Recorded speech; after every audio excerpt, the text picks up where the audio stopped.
Queridos, eu quero te convidar a já abrir sua Bíblia comigo em Mateus capítulo 15.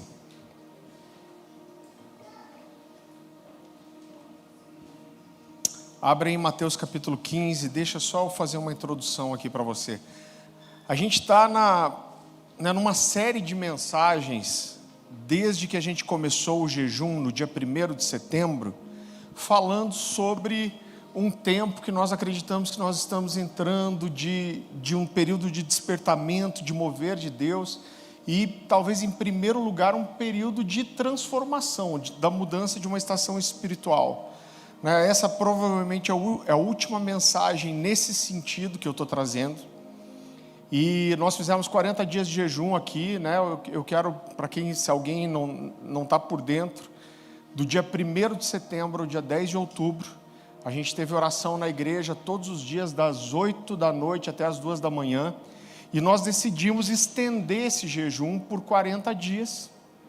Cada um escolhe a forma de jejuar, e a gente fez uma recomendação, que é tentar ficar 40 dias, o máximo que você puder, sem redes sociais. Isso vai até 12 de novembro, se eu não me engano.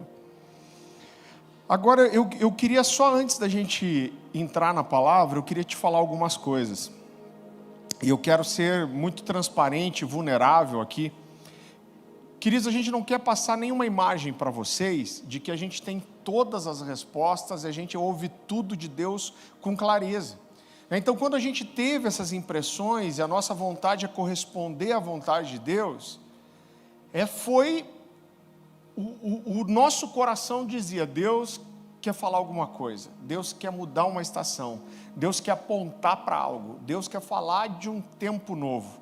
E a gente entrou nesse jejum como uma resposta a vamos dizer assim, a um provocar de Deus. Então a gente está ouvindo, a gente está entendendo que Deus quer fazer alguma coisa e nós queremos responder ou corresponder a isso. E é claro que a gente não tem todas as respostas. A gente está descobrindo juntos, inclusive. Em todo esse período aí, agora já de mais de 40 dias, a gente tem irmãos nos ligando, falando de sonhos, de palavras proféticas, de visões. E, irmão, os pastores aqui não são os detentores da revelação. A gente entende que nós vamos conseguir caminhar em família. E eu quero dizer uma coisa para você: Deus sabe a sinceridade do meu coração. Pode ser a pessoa que for. Esses dias uma criança veio orar por mim aqui, se eu não me engano de 10 anos ou 11 anos, e eu ouvi ela com muita atenção, porque eu sei que a gente não tem todas as respostas, nunca vai ter.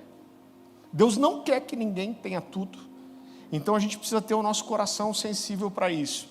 Agora, eu estava orando e meditando hoje sobre algumas coisas, e eu queria que você entendesse como é peculiar o tempo que a gente vive nesse ano.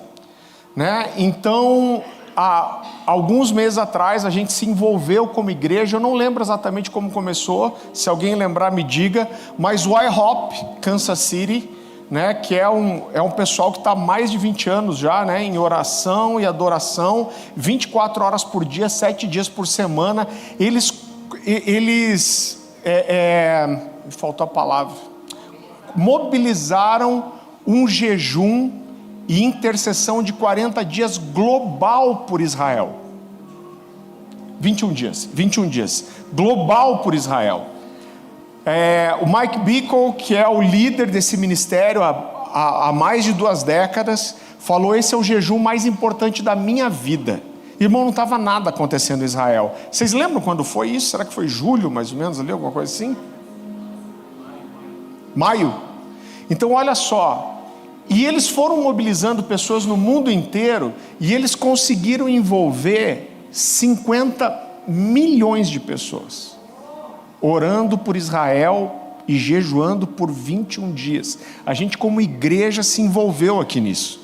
Então, quando eles terminaram o jejum, nada aconteceu imediatamente. Agora, há 2 anos nós estamos pregando que alguma coisa ia acontecer entre setembro e outubro. Irmão, a gente é burro às vezes, Eu pelo menos sou. Se você não é, eu sou por mim e por você. que a gente terminou o jejum de 40 dias e eu não tinha percebido que todo esse problema em Israel aconteceu durante o nosso jejum. E queridos, Israel, aquela região sempre tem guerra. Agora eu quero que você entenda que o nível de guerra e o que tem acontecido, o nível de mortos, isso não acontece há pelo menos 70 anos, que é quando o Estado de Israel foi logo depois estabelecido em 1948. Então a gente está vivendo dias que são realmente singulares. Eu sei que a gente às vezes tem a impressão de que você está a vida inteira esperando alguma coisa e nada vai acontecer na sua geração.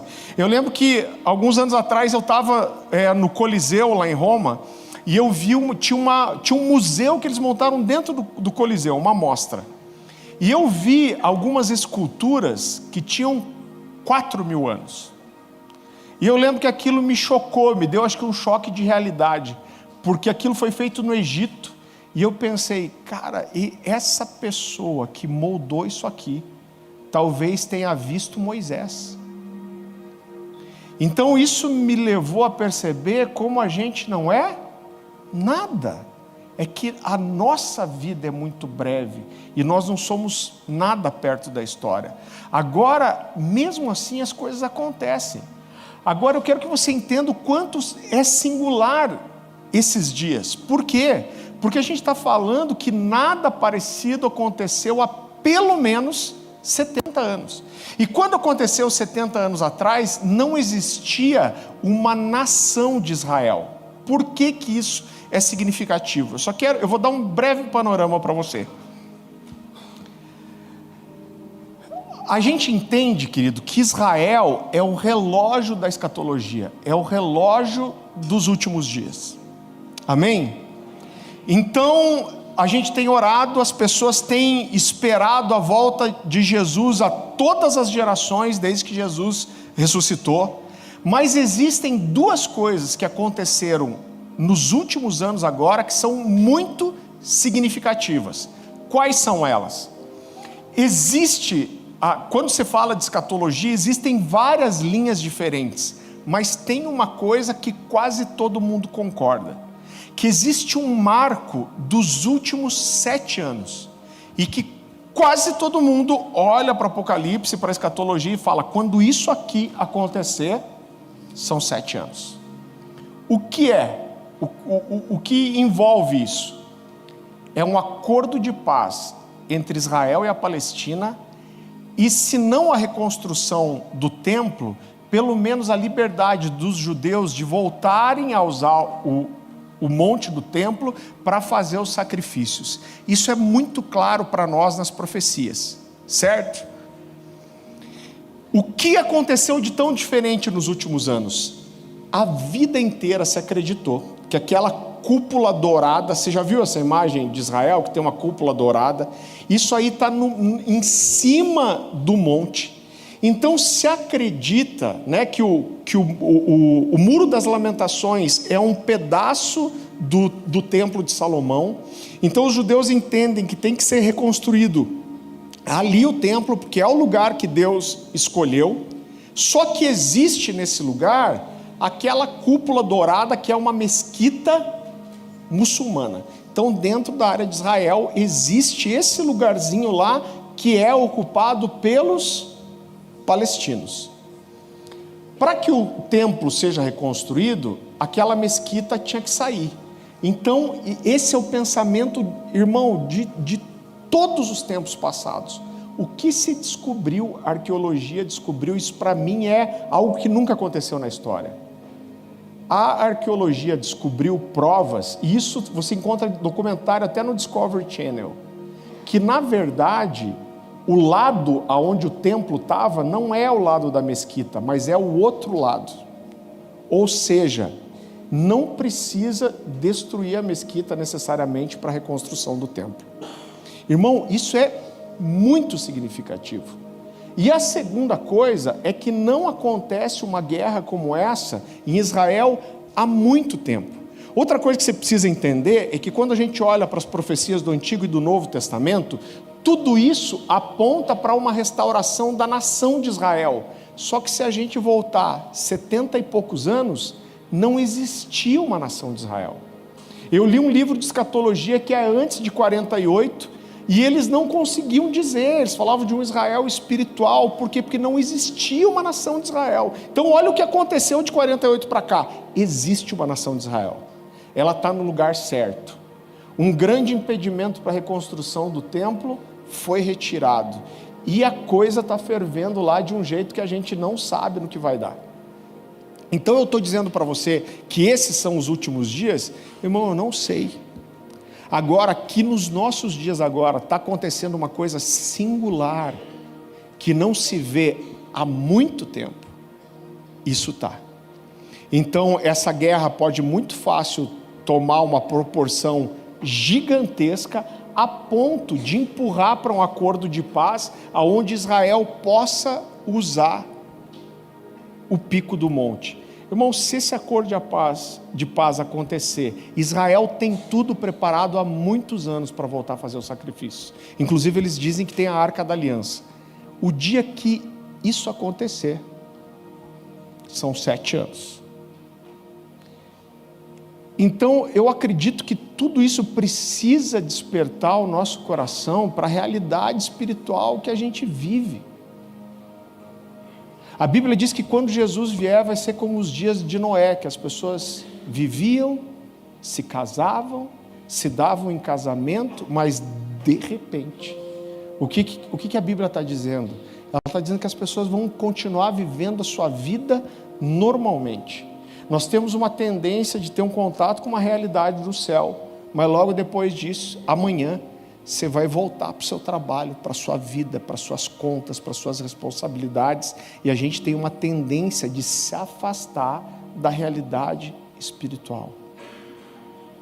Mas existe um contexto espiritual muito específico para esses dias, e o nosso coração com todo esse jejum eu não tenho uma resposta para te dar, a gente tem várias impressões. Então olha só, a gente está há 2 anos dizendo aqui, vai acontecer, ou começar a acontecer alguma coisa de setembro para outubro. O IHOP mobilizou uma intercessão em maio, envolvendo 50 milhões de pessoas. Irmão, tem alguma coisa nisso. E o meu clamor para você é que você deixe o seu coração atento. A Dani falou, a gente está atento para distrações. Então a gente está no meio de vocês, a gente está ouvindo quantos problemas houveram, quantas questões que chamaram a atenção, que incomodaram o coração, quantos casais começaram a ter atrito nesse período. Tá certo que o cara com fome ele fica com raiva, né, irmão? Né? Tem isso também, o cara com fome ele fica azedo, né? O cara com fome, a mulher, oi amor. Tem esse aspecto natural, mas esteja sensível espiritualmente, amém? E só para fechar isso, a Dani vai encerrar o módulo de aconselhamento bíblico amanhã. A gente vai ter uma semana de intervalo, a gente vai ter uma semana, é um sinal de que a gente tem um problema elétrico. A gente vai ter uma semana de intervalo e a gente começa, talvez tenha um ajuste para outra semana, mas a princípio, no dia 6, a gente começa o nosso módulo aqui às segundas-feiras de escatologia. Amém? A gente vai ter, provavelmente, vão ser pelo menos 3 módulos e a gente quer tentar esgotar ao máximo o assunto. Então a gente vai abordar, falar das profecias, qual é a linha de pensamento da igreja, o que as outras linhas acreditam, ou seja, a nossa e os que estão errados, não, brincadeira. Está todo mundo tentando acertar, né, gente? Tem coisas que trazem muita dúvida, mas tem coisas que são claras. Amém? Você recebe essa palavra? Amém. Eu vou orar encerrando, não, brincadeira. Mateus capítulo 15.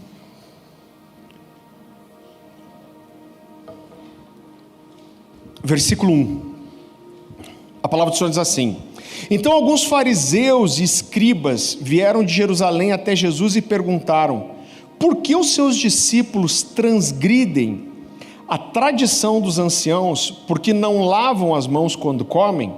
Jesus, porém, lhes respondeu: porque também vocês transgridem o mandamento de Deus por causa da tradição de vocês? Porque Deus disse: honre teu pai e a tua mãe, e quem maldisser o seu pai ou a sua mãe será punido de morte. Vocês, porém, dizem que se alguém disser a seu pai ou a sua mãe: a ajuda que você poderia receber de mim é corbã ao Senhor, esse não precisará mais honrar os seus pais. E assim, vocês invalidam a palavra de Deus por causa da tradição de vocês. Hipócritas! Bem profetizou Isaías ao respeito de vocês, dizendo: esse povo me honra com os lábios, mas o seu coração está longe de mim, e em vão me adoram, ensinando doutrinas que são preceitos humanos. E convocando a multidão, Jesus disse: escutem e entendam. O que contamina a pessoa não é o que entra pela boca, mas o que sai da boca. Isso sim contamina a pessoa. Então, aproximando-se dele, os discípulos disseram: saiba que os fariseus, ouvindo o que o Senhor disse, ficaram escandalizados. Sabia? Mas ele respondeu: toda planta que meu Pai Celeste não plantou será arrancada. Esqueçam os fariseus, são cegos, guias de cegos. Nossa, eu gosto desse texto. Esqueça os fariseus. Ora, se um cego guiar outro cego, ambos cairão num buraco. Então Pedro disse a Jesus: explique-nos essa parábola. Jesus, porém, disse: também vocês ainda não entenderam? Não compreendem que tudo que entra pela boca desce para o estômago e depois é eliminado? Mas o que sai pela boca vem do coração. E é isso que contamina a pessoa, porque do coração procedem os maus pensamentos, os homicídios, a imoralidade sexual, a prostituição, os furtos, os falsos testemunhos, blasfêmias. São essas coisas que contaminam a pessoa, mas o lavar sem comer as mãos não contamina. Queridos, quando a gente olha para esse contexto, a gente vai perceber que esse momento aqui é a primeira vez que Jesus é mais forte, mais agressivo, mais duro respondendo aos fariseus. E por que Jesus é mais duro dessa vez do que das outras? Porque Jesus está apontando aqui e denunciando aquilo que se tornou a marca dos fariseus, que era transformar algo que deveria ser uma devoção genuína a Deus em uma devoção que era carnal, humana e falsificada. Então Jesus cita um texto aqui muito conhecido, que é um texto de Isaías, que é um texto que sem dúvida os fariseus conheciam muito bem, que era um texto falando da hipocrisia e da falsidade daqueles que adoravam a Deus com palavras, com gestos, mas que tinham o coração distante de Deus. E os fariseus conheciam tudo isso. Então o que Jesus está dizendo é que aquelas pessoas que Isaías denunciava, que eram pessoas iguais a eles, eram pessoas que, apesar de serem pessoas religiosas, apesar de serem pessoas apegadas a um tipo de religiosidade, apesar de oferecerem um tipo de adoração, Jesus está dizendo: olha, vocês são cegos guiando cegos, vocês não enxergam. Assim como nos tempos de Isaías, a adoração de vocês é vã, as suas palavras são vazias, os seus gestos são mecânicos, e vocês só repetem aquilo que vocês veem outros homens fazendo e ensinando a fazer. Então o quadro em que Isaías fala essas palavras de Deus era um quadro de apostasia, era um quadro onde o povo estava distanciado não só de Deus, mas da verdadeira devoção, da verdadeira adoração.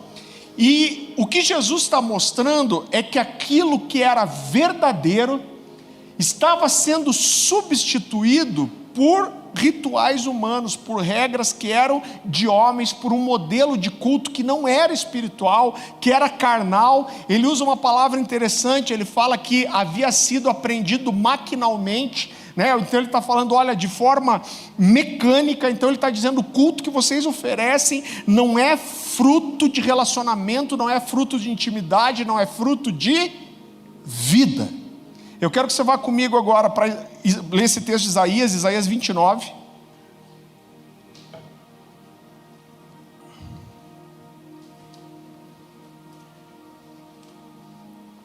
Isaías 29, 13.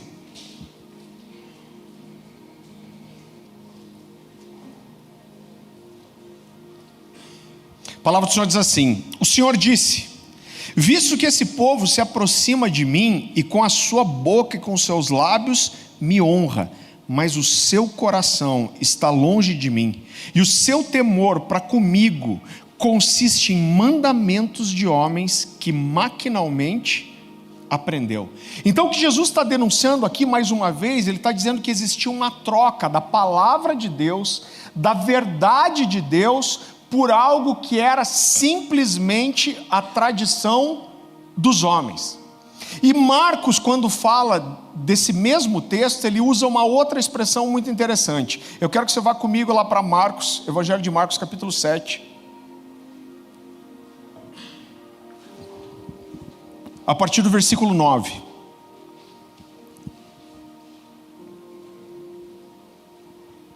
Aqui, em vez do maquinalmente, ele usa jeitosamente. Marcos 7, 9, ele diz assim: e disse-lhes ainda, jeitosamente, rejeitais o preceito de Deus. Todas as vezes ele está falando essa comparação com aquilo que é genuinamente de Deus e aquilo que se tornou só mandamentos, regras e costume de homens. E disse-lhes ainda, jeitosamente rejeitais o preceito de Deus para guardardes a vossa própria tradição. Pois Moisés disse: honra teu pai e a tua mãe, e quem maldisser o seu pai e a sua mãe seja punido de morte. Vós, porém, dizeis que se um homem disser a seu pai e sua mãe, aquilo que poderias aproveitar de mim é corbã, isso é oferta ao Senhor, então dispensais de fazer qualquer coisa em favor do seu pai e da sua mãe, invalidando a palavra de Deus pela vossa própria tradição. Ele está dizendo, vocês estão trocando a palavra de Deus por uma tradição, que vós mesmos transmitistes e fazeis muitas outras coisas semelhantes. Então, com poucas palavras aqui, Jesus desmascara a forma como a religiosidade, a tradição desses homens, de forma jeitosa, né, ele está dizendo com jeitinho, deformavam a verdade, distorciam a verdade, destruindo a essência. Jesus usa uma expressão hebraica aqui que é corbã. A palavra corbã significa oferta. Corbã é oferta. Mas do que Jesus está falando exatamente? Queridos, um tipo de voto nessa época começou a ser feito entre os judeus. Eu não sei se você pegou esse tempo, mas tinha uma época aqui no Brasil, principalmente no meio da galera de adoração, de louvor, que era consagrar seus instrumentos ao Senhor. Você já viu isso? Consagrei meu violão a Deus. Então, você ia na casa, um tio ia na casa dele, aí o tio, deixa eu pegar seu violão, ia tocar uma música secular. Não, você não pode tocar porque eu consagrei ao Senhor. O cara não podia vender o violão depois, por quê? Porque ele consagrou ao Senhor. Esse voto de corbã era algo que Deus não tinha pedido, apesar de eu entender que tinha o seu valor. Então começou-se a ter o costume de consagrar coisas para o Senhor. E quando isso começou a acontecer, querido, isso era tão sério que se você consagrava alguma coisa a Deus, isso não podia de forma nenhuma ser usado para outra finalidade que não fosse servir a Deus. Então olha, se você consagrou uma coisa para Deus, é proibido você usar isso para qualquer outro objetivo que não seja servir ao Senhor. Agora entenda que isso, eu entendo que isso tem seu valor, apesar de ter seu valor, isso não era um mandamento de Deus, mas isso era uma tradição que começou a se formar entre os homens. Agora eu quero te explicar o que Jesus está denunciando, que talvez não fique tão claro quando a gente lê o texto na primeira vez. O que Jesus está denunciando aqui é que existia um mandamento claro, que era honrar o pai e a mãe. Esse é o quarto mandamento. A Bíblia diz que é um mandamento com promessa, é o quinto mandamento, então é um mandamento claro. Êxodo 20:12 vai dizer: honra teu pai e tua mãe, para que se prolongue os seus dias na terra que o Senhor teu Deus te dá. Então isso é um mandamento claro, objetivo, que não precisa de interpretação, que é claro, querido. Agora, o que essas pessoas faziam? Elas pegavam algo que era da própria tradição, que era consagrar alguma coisa para Deus como corbã, e eles faziam votos tão intensos que acabavam ficando vagos e difíceis de ser cumpridos. Do tipo, eu consagro tudo ao Senhor. Você entende que o cumprimento disso, ele fica subjetivo? Como que alguém consagra tudo ao Senhor? Você pode ver se esse cara está cumprindo, né? Então tudo que eu tenho, eu dei ao Senhor. Então a primeira coisa, eles pegavam mesmo uma tradição humana e tornavam ela subjetiva. Sabe o cara que diz assim: não, eu não dizimo porque tudo que eu tenho é de Deus. Você entende que fica subjetivo pra caramba? E a segunda coisa, o que eles faziam é, aqueles que tinham os pais, principalmente idosos, que acabavam precisando da ajuda financeira dos filhos, eles diziam: tudo que eu tenho é corbã, é do Senhor. Então eles chegavam para os pais idosos e falavam: puxa pai, eu queria te ajudar, mas eu não posso te ajudar financeiramente, porque o meu dinheiro não é meu, porque tudo é corbã e eu dei tudo ao Senhor, e se é do Senhor eu não posso dar para você. Você está entendendo? Então eles pegavam uma regra humana, deixavam ela subjetiva, muito difícil de ser cumprida, e depois eles usavam essa regra humana para não cumprir um mandamento que era claro. Olha a religiosidade disso. Então o que Jesus está dizendo: olha, com isso vocês anulam tanto a realidade do voto, deixando ele subjetivo, como vocês anulam o quinto mandamento, usando a tradição de vocês para se isentar do cumprimento de um mandamento que é objetivo. O que Jesus está denunciando é que essas pessoas estavam buscando, procurando um caminho de engano. O que essas pessoas queriam era usar coisas que pareciam espirituais para, como consagrar tudo ao Senhor, como uma forma de burlar um mandamento que era básico. O que essas pessoas estavam tentando fazer é buscar desculpas que eram religiosas, que permitiam que elas não cumprissem o mandamento e não se sentissem mal com isso, e ainda ficavam parecendo espirituais. Você está entendendo? Ficou claro? Como diz o Davi, meu amigo, está fazendo sentido, gente? Então o que Jesus está mostrando aqui é que essa era uma forma, era a fórmula da religiosidade. É quando a gente pega leis humanas, rituais carnais, frases e gestos decorados, que tem um aspecto de piedade, tem um aspecto de santidade, tem um aspecto de uma coisa espiritual, mas que permitem as pessoas só fazerem o que elas querem, sem se sentirem mal com isso. E Jesus diz: essas são tradições humanas que vocês têm usado para substituírem a verdadeira devoção. Olha que caminho desgraçado de engano. E queridos, isso hoje é mais comum do que a gente imagina. Eu lembro que uma vez eu estava conversando com um ministro, e a gente, não sei por que, entrou na questão do dízimo, e ele falou: não, eu não dizimo.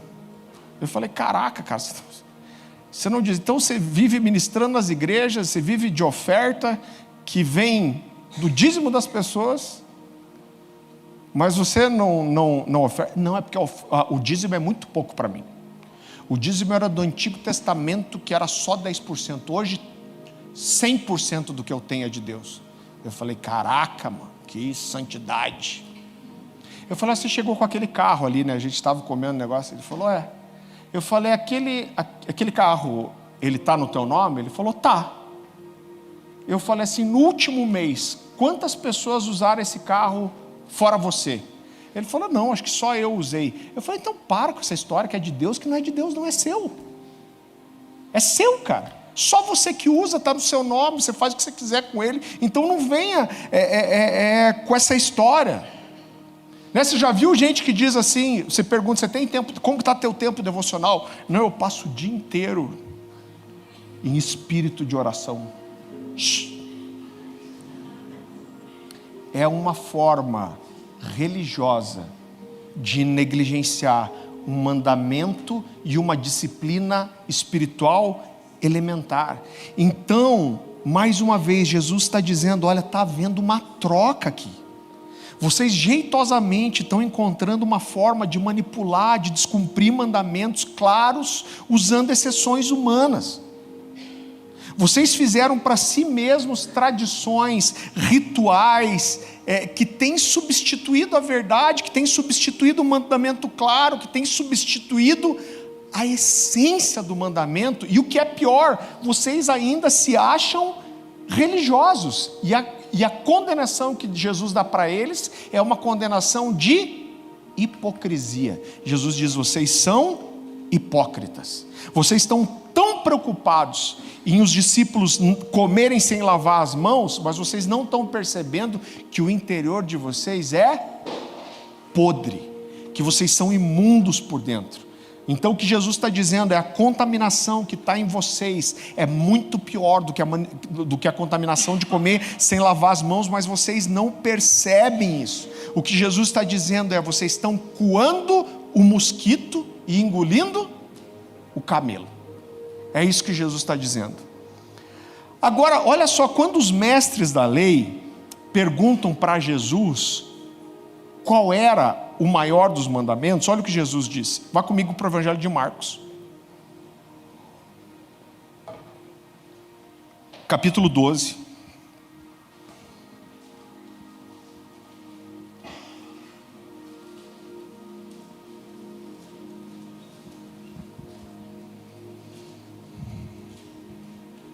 Versículo 28. A palavra do Senhor diz assim. Querido, deixa eu só fazer um parênteses aqui. Quando a gente olha para o Antigo Testamento, apesar de que o que Jesus vai citar aqui é um dos 10 mandamentos que já estava no Antigo Testamento, você vai ver que no Novo Testamento o nível de exigência, ele cresce em todos os aspectos. Porque no Antigo Testamento o que era julgado era a atitude do homem. Foi pego em adultério, é apedrejado.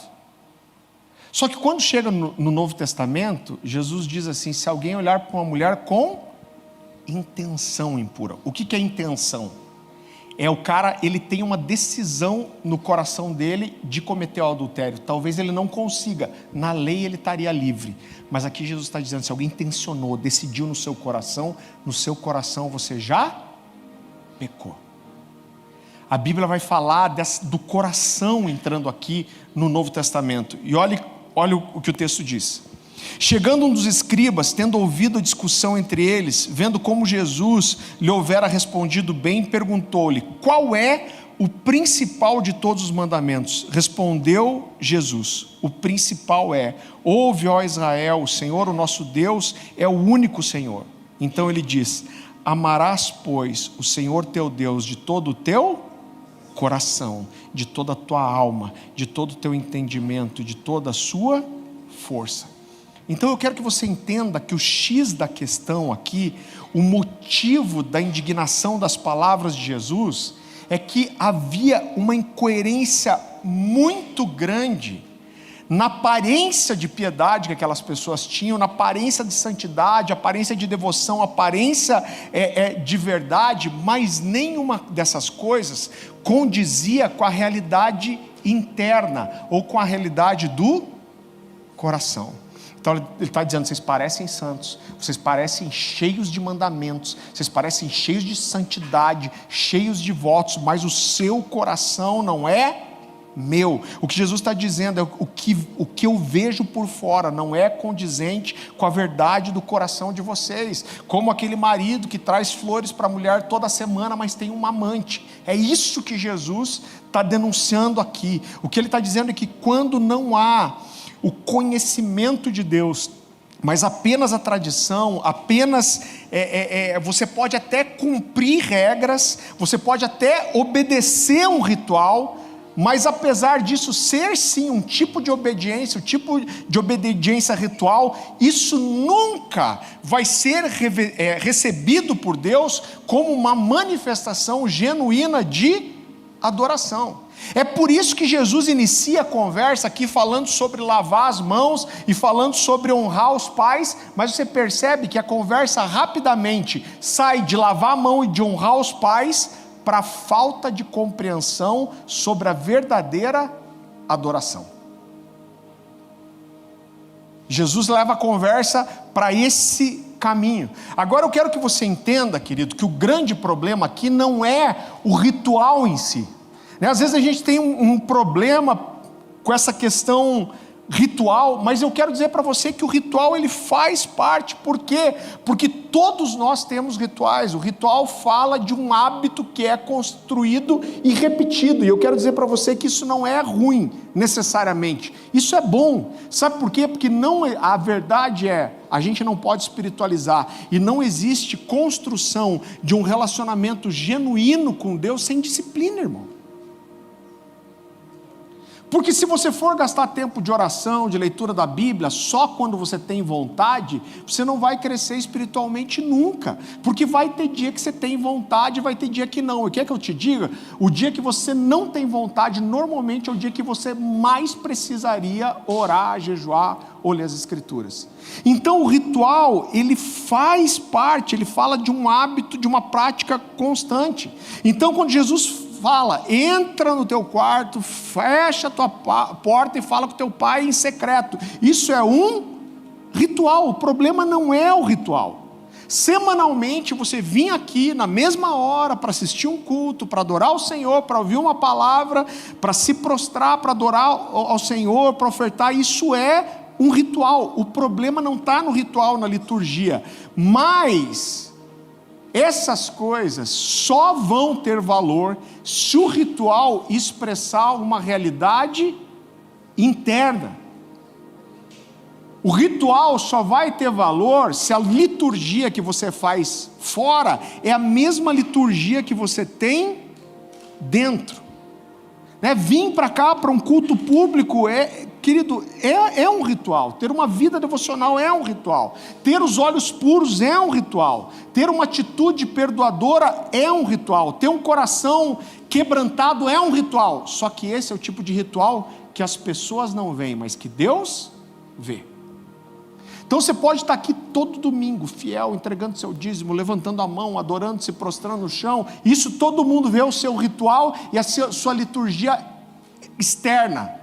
Agora, se você tem um coração perdoador, se você tem um coração pronto para se arrepender, se você tem um coração humilde, quebrantado, se os seus olhos são puros, quando ninguém está vendo, isso é uma liturgia que Deus vê. Então o que ele está dizendo é que essa liturgia aqui precisa ser condizente com a liturgia pública. Se a liturgia pública for incrível, mas a sua liturgia do coração não for, o que Jesus está dizendo é: você é hipócrita, eu não quero receber o que você tem para me dar. A nossa liturgia pública precisa estar alinhada com a liturgia do coração, se a gente quiser agradar a Deus.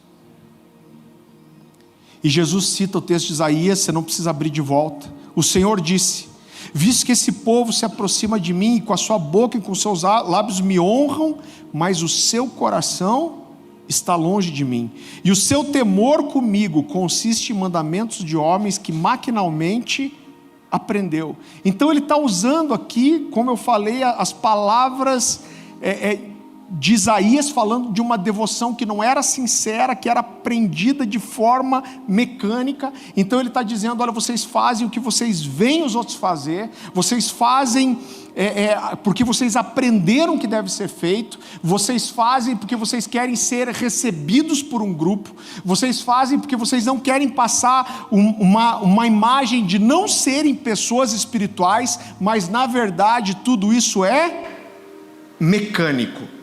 O que vocês fazem fora não é resultado de uma vida que está saltando dentro, mas é algo mecânico. É como um incenso que não tem perfume de nada. Mas a grande verdade é que Deus não se impressiona com a fumaça que a gente está fora, se o que está dentro não cheira, ou pior ainda, cheira mal. Então, mais uma vez, Jesus está dizendo, aquilo que deveria ser verdadeiro está sendo trocado por uma atitude mecânica. E em terceiro lugar, querido, o que Jesus está denunciando é que quando há uma obediência interesseira ou mecânica, mais preocupada com os homens, com quem está te olhando, com quem está te vendo, né? Uma preocupação consigo mesmo, com a imagem que você vai passar, ele diz que a nossa adoração se torna vã. E eu queria falar um pouquinho mais sobre essa palavra. Então você não precisa abrir de volta, mas Jesus diz: hipócritas, bem profetizou Isaías a respeito de vocês, dizendo: esse povo me honra com os lábios, mas o coração está longe de mim, em vão me adoram. Outra versão vai dizer: a sua adoração se tornou vã.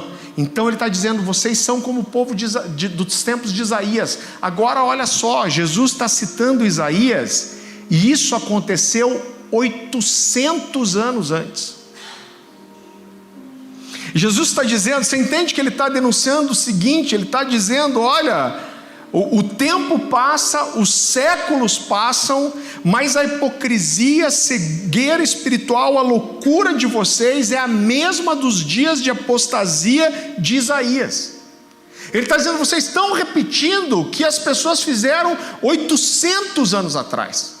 E é muito interessante quando a gente vai para o dicionário, querido, e você vai entender o que é uma adoração vã. Ele vai dizer que o que é vão é algo vazio, inútil, sem valor, ilusório, enganoso, falso e que se baseia em aparências ou mentiras. Eu sou muito ministrado pelo dicionário. Me ministra mais que a maioria dos pregadores de hoje. Então a palavra grega que é traduzida como vã aqui é matem, que fala de vários aspectos diferentes do nada e de coisa nenhuma. Então ele está dizendo: quando a sua liturgia externa não está alinhada com a sua liturgia do coração, a sua adoração se transforma em nada. E é muito interessante que quando a Bíblia usa no Novo Testamento essa palavra matem, isso normalmente está relacionado às várias formas que os homens resistem à realidade, à revelação e às reivindicações de Deus sobre o homem. É Deus dizendo: eu quero algo de você, e o homem dizendo: não. Então olha como isso é pesado. Jesus está dizendo para essas pessoas que aqueles homens ofereciam uma adoração não só que era aprendida de forma mecânica, mas que era falsa, que era vazia, que era enganosa. E Jesus está dizendo assim: a adoração que vocês me oferecem denuncia a falta de revelação, a resistência que vocês têm em relação àquilo que eu espero de vocês de verdade. O que vocês estão me entregando não é o que eu quero receber. Então, mais uma vez, olha como isso, de uma forma sutil, querido, entra na nossa vida, no nosso coração. Isso vai entrando na nossa liturgia, até de culto muitas vezes, e a gente não percebe, mas isso vai invadindo a nossa vida. Quem aqui já é crente há mais de 5 anos? Levanta a mão. Mais de 10 anos. Gente, você vai entender o que eu estou te dizendo então. Você provavelmente já ouviu na sua igreja que a pregação é a parte mais importante do culto. Quem já ouviu isso, levanta a mão bem alta aí. Irmão, quase todo mundo. Então olha só, eu quero fazer uma construção para que você entenda o que eu vou te falar. Então eles dizem: olha, a pregação é a parte mais importante do culto. Por quê? Porque a pregação a adoração prepara o coração das pessoas para receber a palavra, e a palavra que transforma a vida das pessoas. Tem mentira nisso? Não tem mentira. A palavra transforma. Agora, o objetivo da adoração não é preparar o coração de ninguém, irmão. A gente entende que existem 3 níveis de ministração. Se você está um tempo nessa casa, você já me ouviu falando isso um monte de vezes. O nosso primeiro nível de ministração, e que torna todos os outros possíveis, é ministrar ao Senhor. Se eu não tenho isso aqui, esse nível de ministração, eu não posso ministrar aqui. Então em primeiro lugar, o mais importante, o que vai durar para sempre, o que vai ecoar na eternidade, é ministrar ao Senhor. Nós somos chamados a sermos uma nação de sacerdotes. O que diferenciava o sacerdote de todas as outras pessoas, inclusive dos levitas, é que o sacerdote era o único que podia entregar alguma coisa diretamente a Deus. Então, em primeiro lugar, a nossa ministração ao Senhor. Em segundo lugar, a nossa ministração aos santos. Os santos vêm primeiro que o mundo. A Bíblia vai falar isso várias vezes. Paulo fala para Timóteo que quando for cuidar, trazer a manutenção, cestas para ajudar as pessoas, ele diz primeiro os domésticos da fé, primeiro os da casa. Quando ele fala de ajudar as viúvas, ele fala assim, aquelas que são verdadeiramente viúvas. E aí ele explica o que é verdadeiramente viúva. Ele diz, aquelas que têm um bom testemunho, que foram hospitaleiras. Então ele está falando primeiro das de dentro. Então primeiro a minha ministração ao Senhor, depois aos santos e depois ao mundo. Agora, quando a gente sai, querido, da nossa casa para vir um culto, você não vem para assistir um culto, mas nós nos reunimos aqui para prestar culto. Nós nos reunimos aqui para cultuar. E qual é a parte dessa nossa reunião de domingo que é para o Senhor? É a pregação? Não, são 2 partes. A adoração é para o Senhor e a contribuição. Agora, eu sei que parece uma coisa muito pequena, mas a adoração não é para preparar o coração de ninguém. Por quê? Porque a adoração, ela é um fim em si mesma, irmão. O objetivo da adoração não é preparar o coração de ninguém. O objetivo da adoração é adorar. Agora, de uma forma... e eu não estou querendo, entenda, eu não estou querendo tirar, querido, a importância da palavra, mas eu estou querendo te mostrar que de uma forma muito simples, nós criamos regras que são para homens, e nós pegamos um culto que deveria ser centrado em Deus, uma adoração que deveria ser para o Senhor, e eu transformo ela numa coisa para o homem. E a adoração já não é mais para adorar, a adoração não é mais para Deus, mas a adoração é para preparar o coração do homem. E de uma forma muito sutil eu acabei com o culto, porque eu tirei Jesus da parte central do culto e coloquei o homem. A oração é para ele, para preparar o coração dele, para ele receber a palavra. Olha que porcaria! Você está entendendo? O que é isso? É uma regra de homens, parece super espiritual. Vem um pregador de fora, irmão, o irmão está aqui e a gente quer que a igreja receba, então eu pedi para o pessoal da adoração tocar só 2, 3 músicas que nós queremos priorizar a palavra. Parece super espiritual, regra de homem. Regra de homem. E eu quero dizer para você, sem medo nenhum, entenda o que eu vou te falar. Se a gente fizer um culto aqui de domingo e não tiver ministração da palavra, não se preocupe, porque eu não estou dizendo que não vai ter ministração da palavra, não que não possa acontecer em algum momento também, como já aconteceu antes.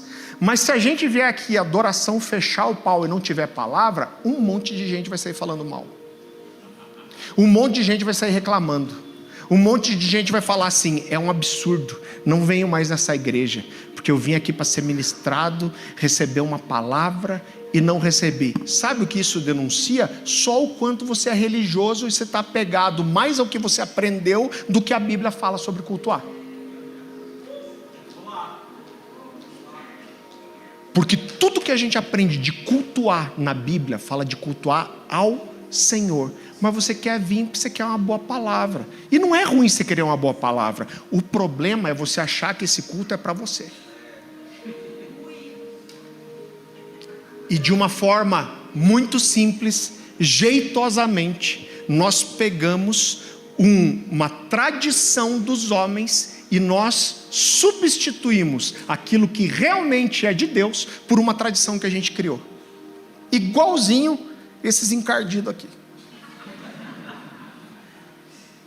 E sabe o que me choca, irmão? É que as palavras de Isaías foram 800 anos atrás. Sabe o que Jesus está dizendo? Olha, os séculos passam, as gerações passam, e vocês continuam com a mesma tendência de substituir as coisas que são verdadeiras, espirituais, verdadeiramente espirituais, pelas regras de vocês. Vocês continuam caindo na mesma coisa. É claro que a gente não vai deixar de ter mensagem no culto aqui só para a gente ser os diferentão. Não, o nosso nome é Cornerstone. A gente sermos diferente. Não é sobre isso, querido.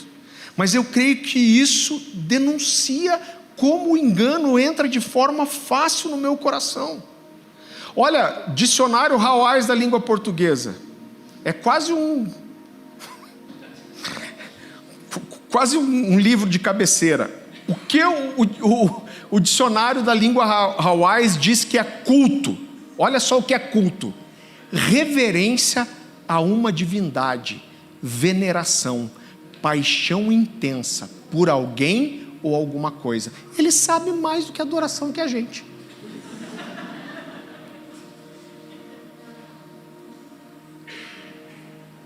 Isso aqui é prestar culto. O dicionário Hawais é ninja. Ele está sabendo mais do que é culto do que a maioria das pessoas. Então, quando nós falamos de culto, nós precisamos entender que a gente precisa sair da nossa casa, não para assistir, não para participar de um culto, mas para prestar um culto. A gente precisa entender que cultuar não fala de receber alguma coisa, mas fala de dar algo, irmão. Quer dizer que você não pode esperar uma palavra, um toque de Deus? Claro que você deve esperar, ter essa expectativa da glória, mas isso acontece porque você vem com o seu coração pronto para se entregar ao Senhor, para prestar sua adoração, por adorá-lo por quem Ele é, por reconhecer que toda a sua vida depende dEle. Então, a parte do culto que é feita para o Senhor é a adoração e a contribuição. E nós nos perdemos, querido. Nós nos perdemos do propósito das coisas. Sem perceber, a gente está carregado de humanismo, de regra humana. Estamos arrancando Deus do centro do culto. Eu gosto muito, um amigo meu me falou uma vez: olha, na verdade, é a pregação que prepara para a adoração, não o contrário. Ele não está falando de uma ordem de culto, mas o que ele quer dizer é que quando nós conhecemos o Senhor nas Escrituras, toda a revelação de Deus vai transbordar em adoração. E é lógico que isso faz muito mais sentido. É claro que existem momentos, querido, que a gente, por exemplo, vai ter uma escola bíblica aqui na segunda e nem período de adoração tem, mas não é um culto, é uma escola. Agora, o culto é para cultuar. Então eu entendo, querido, a gente tem falado sobre isso já. Eu acredito de coração que Deus está fazendo um movimento na vida da igreja, para que a gente retorne às coisas simples. Jesus está denunciando na vida daqueles homens as tradições, os votos, as regras, os adereços. Por quê? Porque eles levaram essas pessoas a dar mais valor para as regras, tradições e adereços do que aquilo que é evangelho de verdade. E para mim, uma das coisas que mais nos denuncia hoje é que a gente não tem essa expectativa pela glória de Deus. A gente está esperando um lugar confortável, uma iluminação bacana. Não que essas coisas não sejam boas. A gente fez um baita investimento esse ano aqui nas máquinas de ar-condicionado, mas a máquina de ar-condicionado não é para Deus, irmão. A máquina de ar-condicionado é para você. Agora, nada disso vai ter valor nenhum se Jesus não estiver aqui, irmão. Eu vou te dizer, se a gente gastar mais tempo se esforçando para que as pessoas venham para cá, do que para Jesus venha, a gente como liderança já se perdeu. Agora a gente se esforça, desgasta tempo, trabalho, oração, e é espiritual, porque eu estou orando para Deus encher, eu estou orando que eu quero ser uma grande igreja na cidade, eu estou orando que eu quero ser relevante, eu estou orando que eu quero fazer isso, fazer aquilo. E quanto que você orou para Jesus vir no seu culto? Sabe o que são isso? São adereços. Eu tenho que ter uma estrutura bacana, eu tenho que ter um telão de LED, eu tenho que ter... E o cara tem tudo isso às vezes e não tem paixão. O cara não lembra a última vez que ele chorou na presença de Deus na vida. Coisa ruim.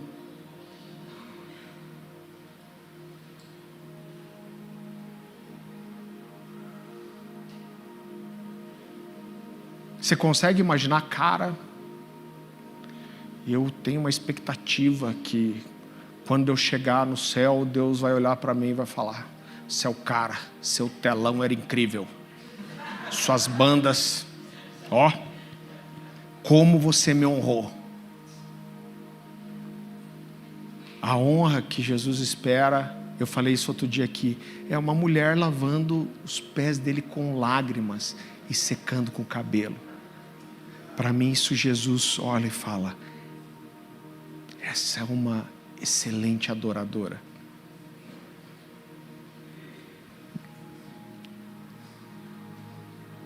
Então eu entendo, querido, que o que Jesus está fazendo nos nossos dias, nos próximos 10 anos, pelo menos, é restaurar esse lugar de voltar à simplicidade, às coisas elementares, irmão. Quer saber? A gente não precisa da maioria das coisas, mas a gente precisa orar, a gente precisa jejuar, a gente precisa ler as Escrituras, a gente precisa andar em santidade, a gente precisa guardar os nossos olhos, a gente precisa ser humilde, a gente precisa pedir perdão, a gente precisa liberar perdão, a gente precisa amar as pessoas que estão perto da gente, e tudo o resto é adereço, tudo o resto é enfeite, e tudo o resto é, com sinceridade, desnecessário. Quer dizer que a gente não pode ter um arca? A gente pode, mas não é isso. E eu entendo que nós como igreja, irmão, a gente se perdeu nisso, porque a gente está com o nosso coração desejoso das coisas erradas. Sabe, eu vi quando a pandemia, eu vi igrejas que tinham estruturas tão sensacionais, tão incríveis, que ficaram desesperadas, porque por não fazer culto, a arrecadação caiu, como que mantém tudo aquilo? E sabe qual é o problema? Nós acabamos servindo a estrutura, e não a estrutura servindo a gente. Irmão, em nome de Jesus, eu nunca vou entrar nisso. Não vou trabalhar, desgastar meu coração, minha preocupação, minha mente, para pagar a conta. A gente está com o piso ali na frente que está esfarelando por causa das goteiras. E vai ter que trocar, porque está ficando feio pra caramba. Eu falei, vamos fazer uma campanha. Quanto que eu orei por isso? Falei, ô Jesus, você está vendo, o piso aí está feio pra cacilda, ajuda a gente aí, levanta uns irmãos abençoados, para a gente trocar esse piso. Foi minha oração. Mas a gente passou 40 dias orando aqui, falando, Jesus, vem aqui. Sabe por quê? Porque dane-se o piso perto de... O que adianta um piso maravilhoso se Jesus não tiver? Irmão, o céu pode ter rua de ouro, mar de cristal, mas se Jesus não estiver lá, você não vai querer ir para lá, irmão. Eu tenho uma compreensão que quando a Bíblia fala que no céu tem ruas de ouro, sabe por quê? Porque aquilo que é a referência para nós, que é o que existe de mais valioso que possa existir, vai ser pisado no céu, porque a glória vai estar em outra coisa. O ouro, a gente vai pisar nele e desprezá-lo. Por quê? Porque a glória de Israel estará sentada sobre o trono.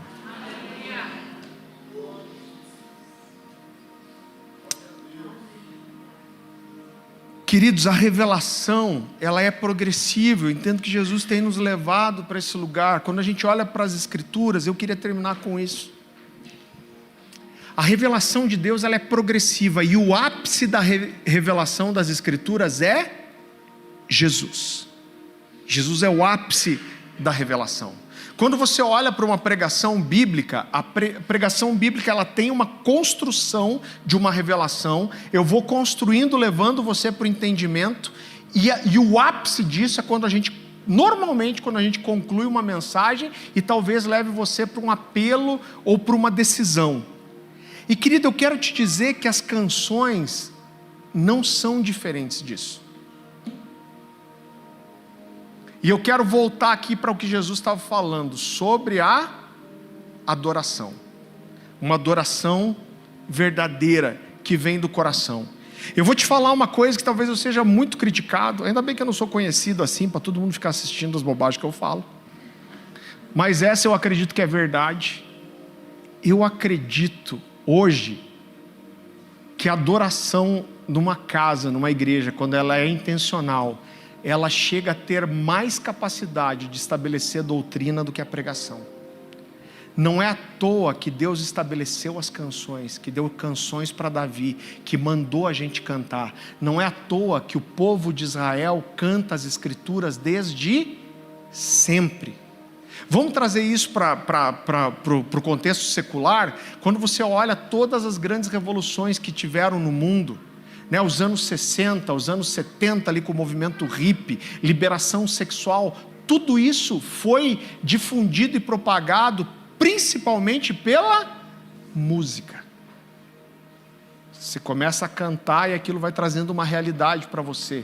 Então eu entendo que a adoração, irmão, quando ela é intencional, ela tem uma capacidade incrível, não só de unir a igreja, mas de estabelecer e fortalecer uma doutrina. Por quê? Porque nós cantamos aquilo que nós acreditamos, nós cantamos aquilo que nós esperamos, nós cantamos aquilo que nós queremos viver, nós cantamos aquilo que Jesus é, nós cantamos aquilo que nós entendemos de Jesus. E da mesma forma, as canções, a adoração, normalmente ela tem uma construção e uma revelação progressiva. Normalmente você vai falando dos atributos de Deus numa canção, você vai construindo e de repente você tem um ápice, que é quando a revelação se completa. E isso é onde? Normalmente é no refrão da música. Então eu queria trazer um entendimento para você de que o refrão, ele não é a sua parte mais gostosinha da música ou que você decora com melhor facilidade, mas normalmente o refrão, ele carrega a carga de uma revelação que foi construída. Uma das coisas que eu mais amo na igreja aqui é quando eu percebo que a igreja está entendendo o que está cantando. A gente tem falado aqui tanto sobre a volta de Jesus, e é só você perceber, se você nunca percebeu, qualquer canção que fala sobre Jesus reinando, sobre Maranata, sobre a volta de Jesus, a igreja pega fogo. Irmão, meu coração explode com isso, porque para mim está sendo cantado com revelação. Porque toda a igreja, porque todo mundo dá vivas de júbilo, libera um teruá nessa hora, porque eu sei o que eu estou cantando. Eu quero dar um exemplo muito simples para você. Eu quero pegar uma música chamada Forever, em inglês, da Bethel Music, e diz assim, olha a construção, olha como existe uma construção aqui. A lua e as estrelas choraram, ele está falando do dia da crucificação. O sol da manhã estava morto, o Salvador do mundo estava caído. seu corpo na cruz, seu sangue derramado por nós, o peso de cada maldição sobre ele. Um último suspiro ele deu, assim como o céu desviou o olhar, o Filho de Deus foi lançado nas trevas, a batalha na sepultura, a guerra com a morte foi travada, o poder do inferno para sempre quebrado. O chão começou a tremer, a pedra rolou para fora, seu amor perfeito não poderia ser vencido. Agora, a morte, onde está o seu aguilhão? Nosso rei ressuscitou. Tornou-te derrotada. E qual é o refrão? Para sempre ele é glorificado, para sempre ele é exaltado, para sempre ele ressuscitou, vivo ele está, vivo ele está. Você entende que isso está trazendo a construção de uma revelação, de que Jesus morreu na cruz, ele foi ferido, ele estava no chão, mas ele ressuscitou, ele venceu a morte, e agora tudo está consumado e o nosso Redentor vive. Então nós construímos uma revelação durante a canção, para que quando a gente cantar todos juntos o refrão, a gente entenda o peso que existe por trás daquelas palavras. E eu quero dizer para você, a gente não precisa do melhor som, a gente não precisa da maior quantidade de pessoas, a gente não precisa da banda que toca melhor, mas a gente precisa saber o que nós cantamos. A gente precisa que a nossa liturgia aqui pública esteja alinhada com a liturgia do coração. A gente precisa saber o que nós cantamos e para quem a gente está cantando. A gente precisa cantar coisas que são verdade do nosso coração. Do contrário, a gente está sendo aquilo que Jesus falou: seus lábios me louvam, mas o seu coração está longe de mim. Eu compartilhei essa mensagem aqui da melhor forma que eu pude. Irmão, de todo o coração, eu não estou pregando isso porque eu acho que tem alguma coisa errada. Eu só acho que a gente está no começo do caminho ainda. Mas eu sei que vem gente de outras cidades, de outros estados, para participar da adoração aqui. Eu não sei quem de vocês veio, mas a gente teve alguns americanos aqui, da Dwelling Place, algumas semanas atrás. Se você não sabe, a Dwelling Place é a igreja do Jeremy Riddle, em Anaheim, na Califórnia. É só a igreja do Jeremy Riddle. E eu vi 2 senhores que vieram com ele, falando para o Diego, e depois vieram falar para mim. Senhores de cabeça branca. Eu nunca experimentei na minha vida uma adoração como eu experimentei aqui. Irmão, que Deus tenha misericórdia, que a gente não fique metido por causa disso, irmão. Mas a gente tem a ênfase nisso. Por quê? Porque o culto é para Ele. Porque é para Ele. Porque o que a gente quer é Ele. Porque Ele é o nosso desejo, nós somos intencionais nisso. Mais uma vez, eu não estou pregando isso porque eu acho que a igreja não está correspondendo. Pelo contrário, eu vejo isso cada vez sendo mais intensificado. Mas é normal a gente precisar voltar para algumas verdades sempre. Eu queria que a gente pudesse encerrar adorando ao Senhor. Irmão, eu já vou te falar, eu nem vou fazer um final de culto, tradições de homens, não, brincadeira. Você já está abençoado para ir para sua casa, que você tenha uma semana incrível, que você tenha uma semana de favor, de graça de Deus, que Ele continue ministrando ao seu coração. Mas eu queria que você só não se distraia. Eu vou pedir uma coisa para você. Eu queria que você abaixasse sua cabeça, fechasse seus olhos e você fizesse uma oração, falando: Deus, que tudo que foi falado aqui, que é realmente do Senhor, que o Senhor revele isso ao meu coração. para que eu possa experimentar, entender e viver essas coisas. Me traz essa revelação da adoração, me ensina a dar essa resposta correta, me ensina a oferecer para o Senhor uma adoração que é fruto de um relacionamento, de amor, de revelação, e não só de um ritual jeitoso e mecânico. Eu quero que você faça essa oração de todo o seu coração. Fala: Deus, me revela, faz entender, e que a gente possa emendar isso adorando ao Senhor.